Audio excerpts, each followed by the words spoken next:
Mayong adlaw mga binati ug minahal kong matalumnon. Welcome to my channel. Welcome to Eko TV News. Ang channel sa kalambuan sa lungsod sa Natal. Eko live diri sa Municipality of Matalom. Di kalidad nga serbisyo ang mahatag ko kaninyo Matalomon.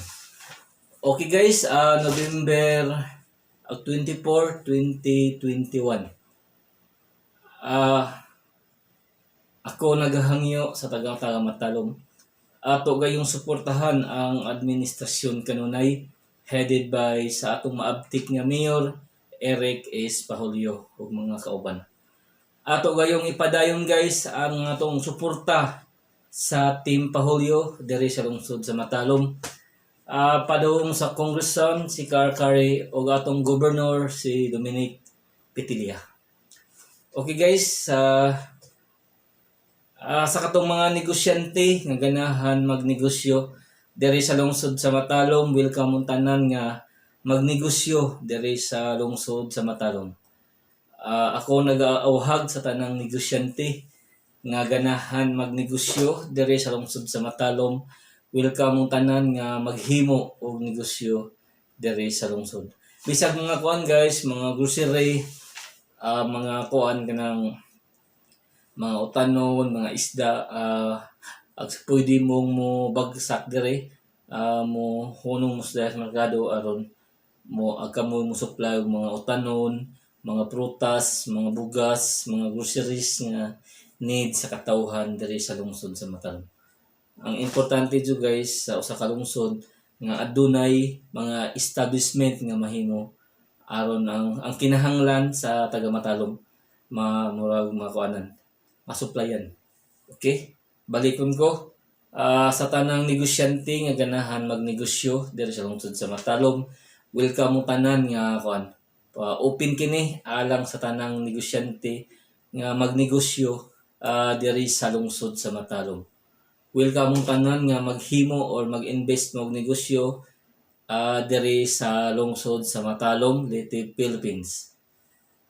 Unsa may mga benepisyo or mga murag ikahatag sa taga Matalom o maghimo og negosyo diri sa lungsod sa Matalom, mao ni ang murag advantages nga kuan kay ang turismo sa lungsod sa Matalom nag-anam-anam na unya na natay pantalan pohon, na natay biwok o natay terminal.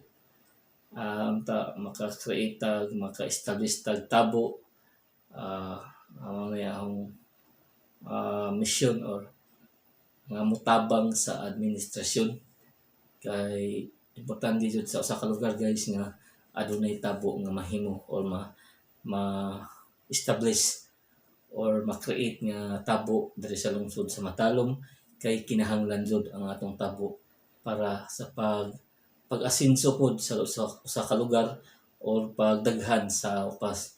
Mas mobibo ang atong lungsod guys o doon natay tabo nga mahimo natay terminal pohon kay naningkamot ang atong mayor nga mahatagan tag terminal nga natay pantalan. Hinatag po na ni Congressman Karkari ang pinakabuotan nga congressman sa 5th District of Leyte. Okay. Magtinabangay kita kanunay Matalom nun aron magpadayon ang kalambuan sa atong lungsod. Ato gayong suportahan ang administrasyon kanunay headed by sa atong maabtik nga Mayor Eric S. Pahulio ug mga kauban. Welcome to my channel. Welcome to Eko TV News, ang channel sa kalambuan sa lungsod sa Matalom. Eko live diri sa Municipality of Matalom. Di kalidad nga serbisyo ang mahatag ko kaninyo Matalomnon. Ako magaingon nga ang panaghugpong sa taga Matalom mao'y susi sa kalambuan sa atong lungsod. Once again, thank you and God bless to all Matalomnon.